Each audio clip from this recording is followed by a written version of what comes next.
Quand on évoque le mot archive, on a souvent l'image qui vient à l'esprit d'un amoncellement de papier et de documents divers, entassés pêle-mêle sur des rayonnages poussiéreux dans des assemblages incertains de bibliothèques sombres et en grand désordre.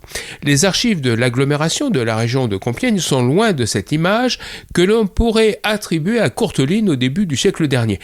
Désormais, ces archives, qu'elles soient constituées de dossiers officiels et de décisions administratives, ou encore de témoignages du passé issus de dons de particuliers et d'historiens, sont hébergées dans un bâtiment aux lignes modernes et surtout dans des conditions totalement aux normes actuelles. Mieux encore, ce centre d'archives est propice à la préparation de présentations et de publications qui séduisent ceux qui bénéficient de ces expositions dont tous s'accordent à en reconnaître la qualité.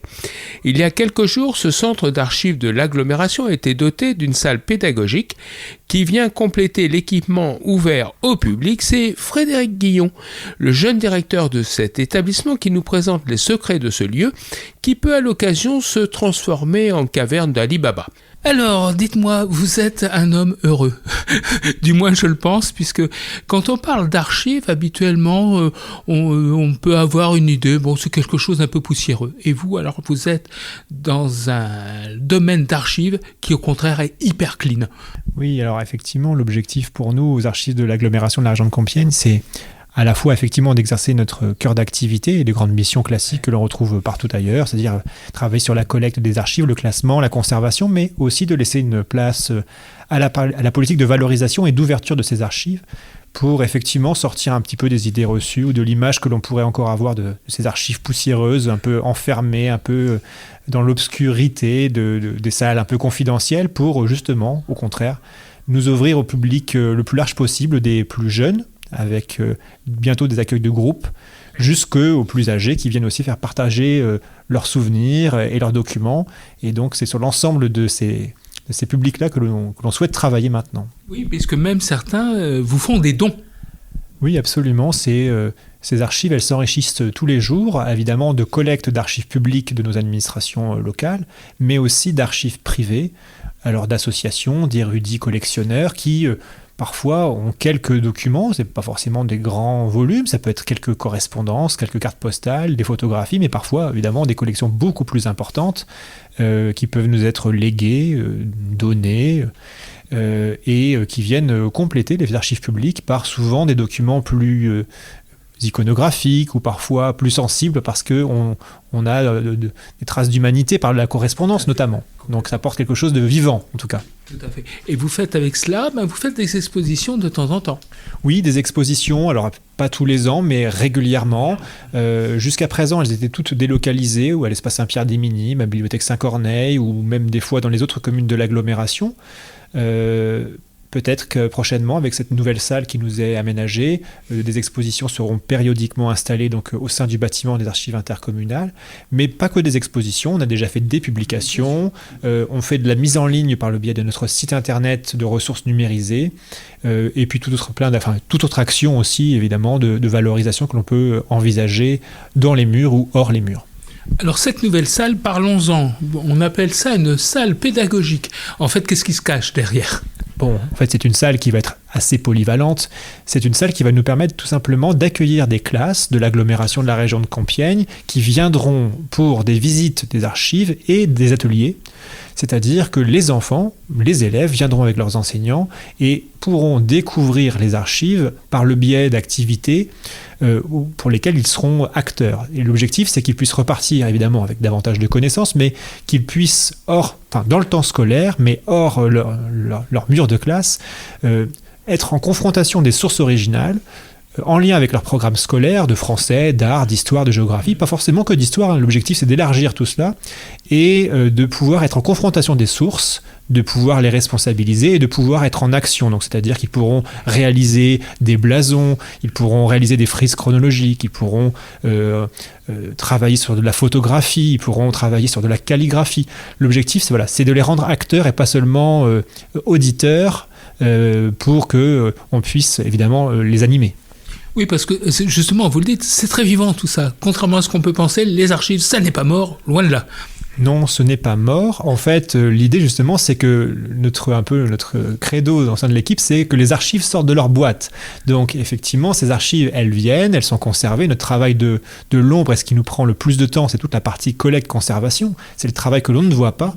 Mais pour autant, il faut effectivement que l'on ait une vraie politique d'ouverture et que nos fonds soient consultés d'une manière ou d'une autre, parce que sinon ils n'ont pas d'intérêt en soi. Alors, si, évidemment, il y a la partie conservation, la transmission du patrimoine, mais si ce patrimoine-là, il n'est réservé qu'à une petite partie de la population, que personne n'en prend jamais connaissance, on perd aussi une partie de notre rôle, il me semble.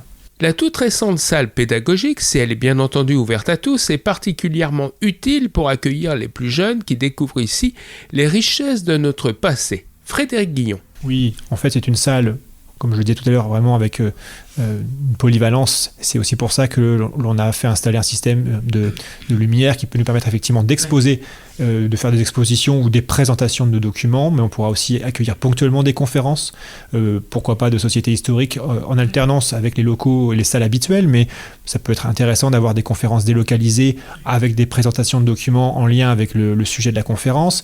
Il peut y avoir des rencontres professionnelles, il pourrait y avoir éventuellement des projections dans le cadre de différents festivals locaux, il peut y avoir aussi des concerts, on pourrait réfléchir à toute une programmation un peu événementielle où finalement ces événements sont organisés ici, dans ce bâtiment, l'occasion aussi de le mettre en valeur d'une manière un petit peu indirecte. Et puis, pour terminer, je sais qu'il y a encore des mètres carrés disponibles.